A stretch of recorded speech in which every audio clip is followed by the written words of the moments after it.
Otávio de Barros é diretor de pesquisa e estudo econômico do Banco Bradesco. Otávio, vivemos no Brasil um recente ciclo de alta dos juros. Para você, esse ciclo de alta de juros acabou? Acabou.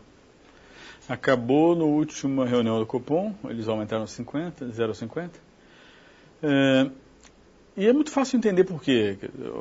Pelo menos no horizonte visível, o que a gente está assistindo é um ciclo deflacionário mundial, né? A inflação no mundo todo, nas economias maduras, Estados Unidos e Europa, é próxima de zero, entre 0% e 1%. Então, o Brasil também está inserido globalmente. Não faz sentido achar que o ciclo inflacionário global não dialogue com o nosso aqui.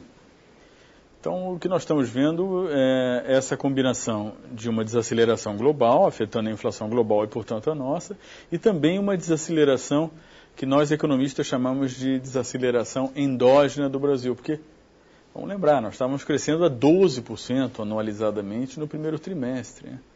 Agora a economia brasileira caminha para um crescimento mais moderado. Então é natural, crescimentos muito grandes, eles desaceleram. O Brasil não está com essa bola toda para crescer 12%, 10% no ritmo chinês.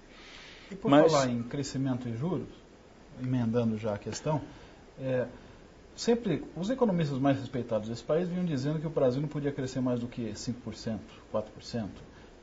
Deveremos talvez chegar a 7% na média das apostas esse ano. Não, para esse ano é uma coisa que é diferente. E por isso a inflação estourou. Isso é uma pergunta... Tinha alguém errado nisso? Não, acho que não. Sinceramente, o que a gente assistiu em 2010 é um crescimento forte, insustentável, com alguma pressão inflacionária e com déficit externo. Se você tem uma demanda que cresce mais do que a oferta é o próprio PIB, né? A demanda está crescendo mais forte. O que acontece na prática? Você tem ou uma pressão inflacionária ou um déficit externo, né? Vocês viram o crescimento brutal das importações. Esse crescimento de importações, ele mitiga a pressão inflacionária, né? Você está trazendo produto barato, né, de fora. Então, o que fica claro é que no ano que vem, 2011, a economia brasileira tende a crescer de forma mais moderada. Não vai crescer 7,2%, vai crescer 4,5%, 5%. O que nós temos, eu tenho defendido, e eu acho que na minha apresentação ficou claro, que eu defendo que existem no Brasil mudanças silenciosas. É aquela coisa que o economista não tem muita competência para monitorar, né? Inclusive, os meus pares costumam dizer que aquilo que eu não consigo medir não existe, né? É verdade. E com um pouco de razão, porque senão as discussões ficam muito abstratas. Mas vamos falar a verdade, há muita transformação social no Brasil que está afetando positivamente a produtividade da economia. E por essa razão, o tal do crescimento potencial do Brasil provavelmente já esteja próximo de 5%, quem sabe, com um pouco de sorte, até mais. Então, não é quando a gente fala que o Brasil não pode crescer mais do que tanto, poder pode, mas vai ter repercussões ou na inflação ou no desequilíbrio externo. O crescimento potencial de 5% é aquilo que nós hoje aferimos que a economia brasileira possa crescer sem grandes distorções macroeconômicas, entende? Não é uma sina, né? Não pode crescer. Não, claro, vai crescer o que tiver que crescer, dependendo das políticas econômicas.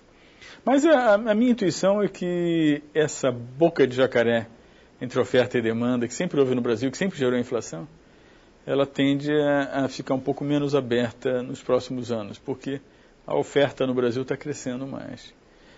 Há muito mais previsibilidade, mais investimento, não tem, o risco político não existe, o grau de incerteza da economia brasileira é muito menor. E é natural que o processo decisório de investimento fique muito mais confortável.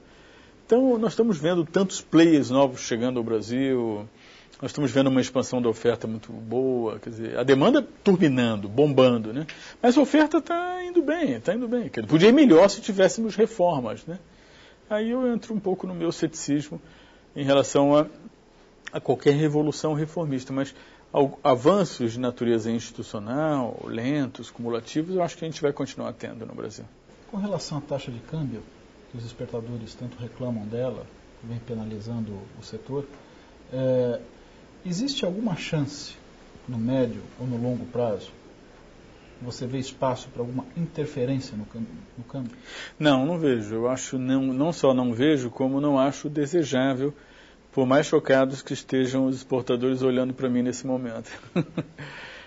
Vamos lá, eu estou aqui no papel do macroeconomista que vê grandes virtudes no regime de câmbio flutuante no Brasil. Quer dizer, a taxa de câmbio ela vai encontrar seu equilíbrio em algum momento do tempo. É muito difícil nessa fase que o Brasil está, que a nossa taxa de câmbio se deprecie, que o real se deprecie. Porque o Brasil é o queridinho do mundo, num mundo onde há uma penúria de alternativas de bons negócios. O Brasil é percebido de forma generosa pelos investidores externos, de todo tipo.